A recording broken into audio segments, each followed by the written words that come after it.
29장 10절로 15절까지 말씀입니다.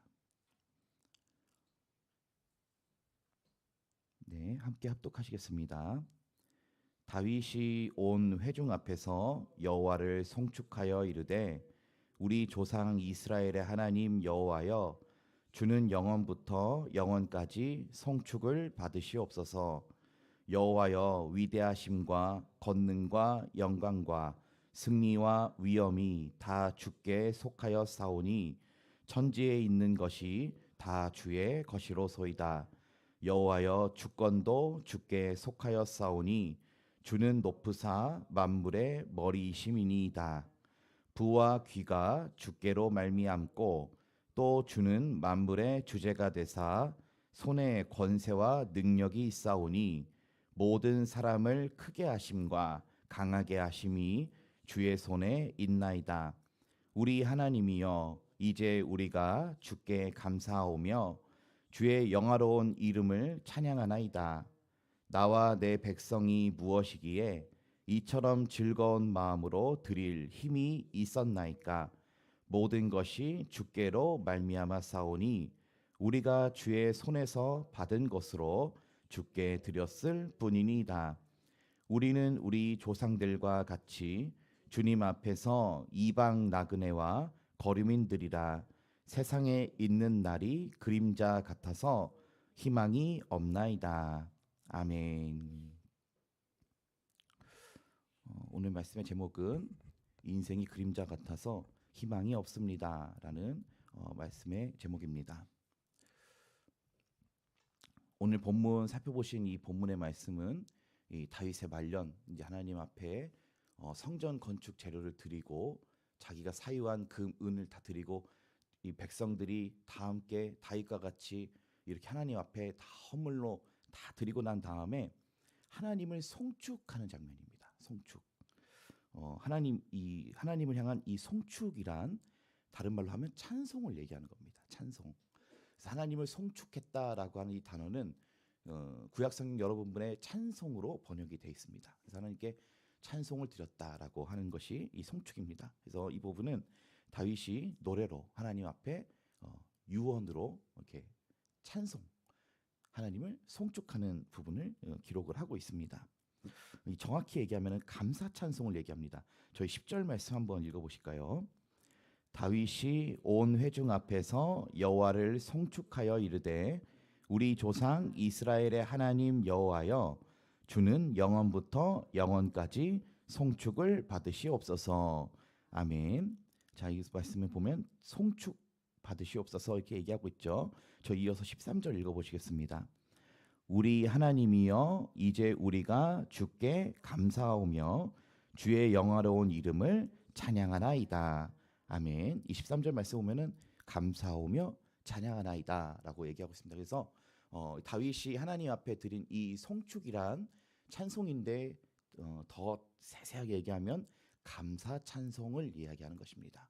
자, 그래서 하나님을 송축한다라고 했을 때 어떤 아름다운 말로 꾸며진 미사역으로 하나님 앞에 송축하는 게 아닙니다.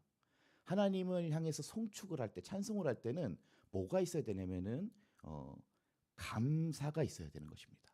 어떤 감사이냐면은 나의 인생에서 하나님이 베풀어 주신 그 감사를 통해서 하나님께 찬송을 드리는 겁니다. 그러니까 근거가 있어야 되는 겁니다.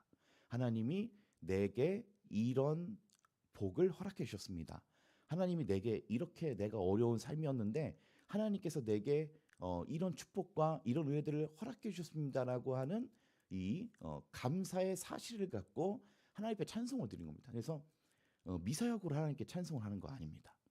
미사역으로 다 좋은 말 갖다 붙여가지고 하나님께 찬송을 드리는 것이 아니라 정말로 인생에서 경험된 그 하나님의 도우심, 하나님께 감사합니다라고 해서 감사 찬송으로 하나님을 송축하는 이 부분을 지금 살펴볼 수 있습니다. 자, 다윗은 어떻게 노래할까요? 저희 11절 읽어보시겠습니다. 여호와여 위대하심과 권능과 영광과 승리와 위엄이 다 주께 속하여 사오니 천지에 있는 것이 다 주의 것이로소이다.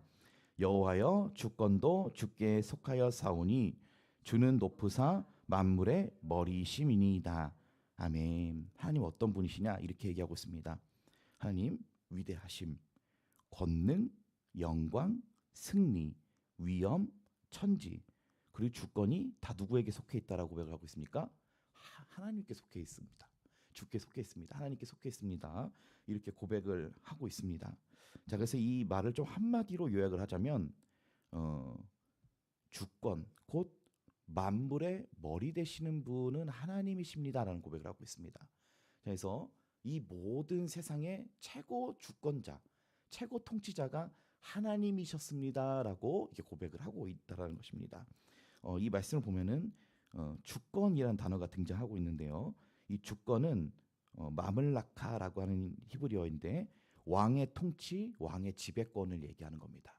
자, 그래서 이 주권이란 단어는 하나님께만 속한 단어입니다. 자, 다시요. 이 주권이란 우리에게 속한 것이 아닙니다. 우리에게 있는 자유의지와 주권은 다른 겁니다. 자유의지는 내가 이것을 선택할 수 있는 권리를 선택할 수 있는 의지를 얘기하는 것이고요. 주권이란 이 만물에 있는 모든 것들을 스스로 결정한 권리를 가지신 분을 얘기하시는 겁니다. 자, 그래서 이 주권이 오직 여호와께 속하였습니다라고 이렇게 얘기하고 있다는 것입니다. 그래서 하나님이 이 모든 세상의 머리십니다. 이렇게 먼저 고백을 했고요. 저희 이어서 12절 함께 읽어보시겠습니다. 부와 귀가 주께로 말미암고 또 주는 만물의 주제가 되사 손에 권세와 능력이 있사오니 모든 사람을 크게 하심과 강하게 하심이 주의 손에 있나이다. 아멘. 다윗은 이어서 이렇게 고백합니다. 부와 귀 이건 어떤 걸 얘기하냐면 히브리어로 재산적인 물질적 부요 그리고 사람이 존귀하게 되는 존귀를 얘기하는 겁니다. 그래서 부와 귀를 따로 얘기하고 있습니다. 부요하게 되는 것과 그 사람이 귀하게 되는 것. 그래서 이어서 보면은 모든 사람을 크게 하심과 강하게 하심이 누구의 손에 있다고 말씀하십니까? 하나님의 손에 있다라고 말씀하고 계시는 겁니다. 하나님께서 원하시는 사람을 부요하게도 하시고 하나님께서 원하시는 사람을 또 귀하게도 여기게끔 해주신다라는 것입니다. 그래서 다윗은 이렇게 얘기한 겁니다. 이 다윗은 사실 두 가지를 다 받았습니다. 부와 귀를 다 받았습니다. 그렇죠? 이 다윗이 이 인생 말년에 누렸던 그 부요와 존귀 이걸 다 누렸죠. 근데 반면에 또 예레미야 같이 부요는 누리지 못했지만 또 하나님 앞에 귀는 받았던 이 믿음의 선지자가 또 있었습니다. 여러분 다윗이 훌륭할까요? 예레미야가 훌륭할까요? 논할 수 없죠. 근데 다윗을 보면은 삶이 굉장히 어렵지만 말년이 굉장히 화려하고 좋지 않습니까? 부와 귀를 다 누리지 않습니까? 근데 그런 사람이 받았던 하나님 앞에 존귀나 예레미야 선지자와 같이 뭐 돈도 없고 또 가난했지만 또 사람들이 핍박을 많이 받았지만 굉장히 좀 어려운 사역을 많이 했지만 예레미야도 귀합니까? 안 귀합니까? 귀하죠. 하나님께서 다윗도 귀하게 하신 것이고 예레미야도 귀하게 하신 것입니다. 삶의 어떤 모양이냐가 중요한 것이 아니라 하나님께서 원하는 자들에게 부요도 주시고 이 존귀도 주시는데 우린 특별히 하나님 앞에 존귀 여기는 이심을 받으시는 여러분 되시길 소원합니다. 하나님이 우리를 존귀하게 여겨주셨으면 좋겠습니다. 귀하다 이렇게 말씀해 주셨으면 좋겠습니다. 제가 예전에 군대에서 군복무 생활을 할 때 분대원들 10명을 모아두고 제가 이렇게 물어본 적이 있습니다. 친구들은 다시 태어난다면 히틀러로 태어나고 싶냐 김구 선생님으로 태어나고 싶냐 이거 물어본 적이 있습니다. 뭐라고 얘기했을까요? 10명이요? 예, 김구라고 얘기하시는데요. 9명이 히틀러로 태어나고 싶다고 했습니다. 그 들으면서 이해가 갔습니다. 뭐냐면 뭔가 의롭고 아름다운 것보다는 이 세상에서 그래도 이렇게 권력을 부릴 수 있는 거를 사람들이 원하더라고요. 근데 저도 좀 생각이 됐습니다. 그 중에 한 명만 김구 선생님으로 태어나고 싶다는 이런 얘기를 하는 친구가 있었는데요. 자, 그런데 제가 이 비유를 말씀드린 이유는 다윗이냐 예레미야냐 하면은 사실은 둘 다 논할 이유가 없는 것은 이 둘 다 이 훌륭한 인물이기 때문입니다. 그래서 우리가 하나님 앞에 이 존귀를 받는다라고 하는 것은 그 인생의 어떤 형편이나 모양으로 따질 것이 아니라 그 하나님 앞에 존귀를 받는 게 중요하다는 것입니다. 자, 그래서 이 12절 말씀 보면은 이 사람을 부하게도 하시고 귀하게 하시는 게 하나님이시고, 이 사람을 크게 하시고 강하게 하심도 또 주님의 손에 있다라고 다윗이 이어서 두 번째로 고백을 했습니다. 자, 그러면서 이 송축의 근거는 아까 말씀드린 것과 같이 감사 찬송이라고 말씀을 드렸고, 그리고 이 감사는 자기의 삶에서 나오는 것이어야 된다라고 말씀을 드렸습니다. 자, 그래서 다윗은 이어서 14절 15절에 이렇게 고백을 합니다. 한번 읽어보시겠습니다. 14절입니다. 시작. 나와 내 백성이 무엇이기에 이처럼 즐거운 마음으로 드릴 힘이 있었나이까. 모든 것이 주께로 말미암아 사오니 우리가 주의 손에서 받은 것으로 주께 드렸을 뿐이니이다. 우리는 우리 조상들과 같이 주님 앞에서 이방 나그네와 거류민들이라. 세상에 있는 날이 그림자 같아서 희망이 없나이다. 아멘. 다윗이 자신의 인생 말년에 하나님 앞에 부와 귀를 받은 다윗인데도 인생이 어떻냐라고 15절에 이렇게 고백을 한다면 이렇게 얘기하고 있습니다. 우리는 우리 조상들과 똑같이 나그네요 거류민들입니다. 그리고 세상에 있는 날이 마치 그림자 같아서 희망이 있다 그럽니까 없다 그럽니까? 없습니다라고 이렇게 얘기하고 있습니다. 참 놀라운 고백이죠. 하나님 앞에 이렇게 부와 귀를 다 받았다라고 이제 고백을 한 다윗이면서도 인생이 어떤 것이냐는 거에 대해서는 이렇게 얘기한다는 겁니다. 나그네고 거류민이고 그림자 같아서 희망이 없는 인생입니다라고 이렇게 고백을 했다라는 것입니다. 그럼 그림자가 뭐죠? 그림자 좀 약간 추상적인 이미지지만 전 좀 이렇게 해석을 해보고 싶었습니다. 있는 것 같으나 없는 것 같은 인생. 해가 비치면 생겨났다가도 해가 없으면 또 사라져버리는 인생. 그래서 인생을 참 이게 뭔가 어떻게 보면 좀 허무함 이렇게 비유를 좀 했다고 볼 수 있죠. 그래서 하나님 앞에서 또한 우리가 나그네고 거류민입니다. 이 거류민은 자기 나라를 잃어버려서 이방 나라에서 거주하고 있는 사람을 얘기하는 것이 이 거류민입니다. 자, 그래서 이 고백은 이 다윗이 이렇죠. 조상들도 똑같았다. 그래서 조상 아브라함 때부터 나그네 인생, 그렇죠? 내가 내게 보여줄 땅으로 가라. 나그네 인생, 가나안 땅 갔다가 가나안 땅에 좀 정착했다가 애굽으로 또 갔다가 다시 올라왔다가 또 다시 그 후손이 또 가뭄 때문에 애굽에서 갔다가 430년 살다가 출애굽하고 광야 40년 인생, 사사시대 전쟁에서 또 나라 잃어버렸다 뺏겼다 전쟁하다가 하나님이 결국에는 이 아브라함 믿음의 조상 아브라함 때로부터 다윗의 때까지 어떻게 보면은 이 나그네 인생 길로 인도해 오셨습니다. 다윗도 나그네 인생 살았죠. 도망다니는 인생 평생 살지 않았습니까? 싸움하고. 자, 그런데 다윗의 때에는 하나님께서 정착을 해주시겠다는 약속을 해주십니다. 저희 앞서 말씀 저희 역대상 17장 9절 잠깐 찾아보실까요? 역대상 17장 9절 잠깐 읽어보시겠습니다.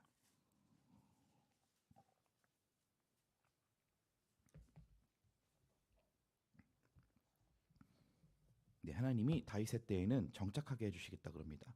자, 한번 읽어보시겠습니다. 시작. 내가 또 내 백성 이스라엘을 위하여 한 곳을 정하여 그들을 심고 그들이 그곳에 거주하면서 다시는 옮겨가지 아니하게 하며 악한 사람들에게 전과 같이 그들을 해치지 못하게 하여. 아멘. 그런 하나님께서는 이 다윗에게 이런 축복을 또 약속을 해주셨습니다. 이제는 정착하게 해주겠다. 이제는 거주하게 해주겠다. 그래서 제대로 된 왕정 시대가 이제 시작이 된 것이죠. 자, 그래서 보면은 다윗은 자신의 인생의 말년에 우리는 하나님 앞에 나그네고 거류민이고 그림자 같은 인생입니다라고 이렇게 고백을 했다라는 걸 우리가 살펴볼 수 있고요. 다윗의 말년의 때 하나님께서 정착을 해주셨다는 부분도 또 살펴볼 수 있습니다. 제가 그저께 이 말씀을 좀 묵상을 하면서 좀 이런 생각이 들었습니다. 왜 하나님께서는 왜 조상 아브라함 때로부터 예루살렘에 정착하기까지 나그네로 살게 하셨고 또 다윗의 때에는 정착을 하게 해주셨는가라는 것을 좀 의문을 갖고 좀 큐티를 해봤고요. 근데 좀 이런 생각이 들었습니다. 다윗은 왕으로서의 그리스도를 대변하는 사람이지라는 생각이 들었습니다. 결국 다윗이 왕으로 있었을 때 하나님이 그 나라 사람들을 정착하게 해주시겠다라고 약속을 해주신 것처럼 우리의 왕이 누구십니까? 그리스도시죠. 그리스도가 통치하는 그 나라에 우리가 정착하기까지 하나님께서 약속의 땅으로 이끌고 가신다라는 이 말씀이 좀 묵상이 됐습니다. 이 다윗이 그리스도의 왕권을 표현하는 예수님의 그림자였다면 욥은 그리스도의 고난을 상징하는 그림자였죠. 이와 마찬가지로 하나님께서 조상 아브라함 때로부터는 나그네 길로 인도를 해오시다가 그리스도를 닮은 왕이 세워졌을 때에는 그 약속하신 그 나라에 정착을 하게 해주시는구나라고 좀 생각을 해보았습니다. 여러분, 우리의 인생도 똑같습니다. 우리가 이 세상에서 부유하게 살던 가난하게 살던 결국 인생은 그림자 같은 인생이고 거리민이고 나그네 같은 인생이 우리의 인생입니다. 오늘 다윗이 본문에 얘기한 것처럼 그렇습니다. 제가 어제 밤에 영상 하나를 보았는데요. 어떤 이 젊은 리포터가 이 어르신들을 부분을 데리고 인터뷰 탑골공원 같은 데서 인터뷰를 하는 내용이었습니다. 그러면서 어르신의 자산은 어떻게 되세요? 연금은 얼마나 받고 계세요? 그리고 또 지금 삶은 어떠세요? 걱정거리 무엇이요? 이거를 쭉 노인분들 이제 이렇게 인터뷰를 하시더라고요. 근데 노인분들이 대부분도 이런 말씀하십니다. 빨리 죽어야 되는데 안 죽고 있다. 그런 얘기를 하는 겁니다. 그걸 보면서 좀 이런 생각이 들었습니다. 이 말씀을 준비하면서 우리의 인생이 강건하면 80이라도 연수의 자랑은 수고와 슬픔뿐이다. 우리가 신속히 가니 날아가나이다라고 고백한 이 시편 90편 10절의 말씀이 떠올랐습니다. 여러분, 사실 우리의 인생이 이와 같이 좀 나그네 인생이고 거류민 인생이고 그림자 같은 인생이다라는 것입니다. 여러분, 결국에 우리가 돌아가야 할 곳은 하나님의 나라밖에 없습니다. 우리의 소망은 하나님의 나라고, 우리의 오늘 부른 찬송처럼 나의 생명과 나의 참 소망은 오직 주 예수뿐이세. 여러분, 우리가 결국 향해야 할 곳은, 찾아야 할 곳은 아버지 하나님의 나라, 그리고 그리스도가 왕으로 서 계신 그 나라입니다. 여러분, 그래서 오늘 우리는 그리스도 안에서 길을 찾아야 됩니다. 주님이 내가 길이라고 하셨죠. 이 인생에 오늘 다윗이 고백한 것처럼 그렇게 부와 귀를 하나님께 받은 인생이어도 인생이 무엇이라고 고백을 합니까? 인생이 나그네고 거류민이고 그림자 같아서 희망이 없습니다라고 이게 고백을 했다는 겁니다. 다윗 왕도 그렇게 고백을 했다는 겁니다. 자, 그래서 우리가 오늘 좀 이런 생각이 드시는 분도 있을 수도 있을 것 같습니다. 세상에서 희망이 없을까? 세상에 이렇게 소망이 없을까? 원래 이 세상은 그렇습니다. 이 세상은 우리의 목적지가 아니기 때문에 그렇습니다. 원래 우리가 나그네여서 그렇다는 것입니다. 그래서 여러분, 우리가 그리스도 안에서 길을 찾기를 소원합니다. 내가 길이라고 해서 그 그리스도 안에서 아버지의 본향을 찾는 저 여러분 되시길 소원합니다. 그리고 하나님은 우리 인생이 마칠 때까지 우리가 정착할 하나님의 약속이 있는 땅 우리를 인도해 주실 줄로 믿습니다. 말씀을 오늘 좀 마무리하도록 하겠습니다. 오늘 다윗이 송축합니다. 근데 이 송축은 미사여구가 아니라 자신을 어려운 삶에서 건져주신 하나님을 향한 감사 찬송이었습니다. 다윗은 자신과 자신의 조상들이 주 앞에서 나그네고 거류민이며 그림자 같아서 희망이 없는 인생이었다라고 인생을 평가합니다. 그러나 하나님이 이렇게 정착하게 해주셨을 때에 너무 감사해서 주님의 이름을 이렇게 송축해 드리게 됩니다. 하나님은 아브라함부터 다윗 때까지 나그네의 삶을 이끌어 오시다가 다윗이 왕으로 서 있었을 때에 예루살렘에 정착을 하게 해주십니다. 이와 같이 우리도 주님이 왕으로 다스리는 나라에 언젠가는 정착할 천국 백성입니다. 오늘도 주님 안에서 길을 찾고 세상의 어떤 허무함과 세상에서 어떤 답을 찾으려고 하지 마시고 오직 길이요 진리요 생명이신 예수님을 쫓아가는 저 여러분 되시기를 소원합니다. 기도하시겠습니다.